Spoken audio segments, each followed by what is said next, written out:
Welcome to life science guide. আজকের video আলোচনা হবে ম্যাগনেসিয়াম, ফসফরাস, জিঙ্ক এবং ভিটামিনে সমৃদ্ধ কাজু বাদাম নিয়মিত খাবার উপকারিতা সম্পর্কে। প্রথম হচ্ছে হাড়কে মজবুত রাখতে।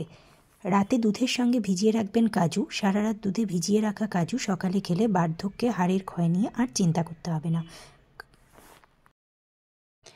দ্বিতীয় হলো কোষ্ঠকাঠিন্যের সমাধান। যারা দীর্ঘদিন ধরে কোষ্ঠকাঠিন্যের সমস্যায় ভুগছেন তাদের জন্য দুধে ভেজানো কাজু বাদাম হতে পারে মহা ঔষধ। এতে রয়েছে প্রচুর পরিমাণে ফাইবার, যা পেটের সমস্যাকে সমাধান করে থাকে। রোগ প্রতিরোধের ক্ষমতা বৃদ্ধি।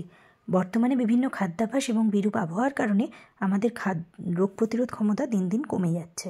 এ কারণে রোগের সঙ্গে লড়াই করার জন্য শরীরের প্রতিরোধ ক্ষমতা বাড়ানো প্রয়োজন এবং এ কারণে আপনি ভরসা রাখতে পারেন দুধে ভেজানো কাজু বাদামের উপর।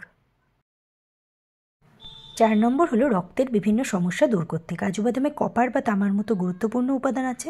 এ কারণে রক্তের বিভিন্ন রোগ দূর করতে এবং রক্তশূন্যতা থেকে ভুগলেও কাজু বাদাম হতে পারে মহা ঔষধ।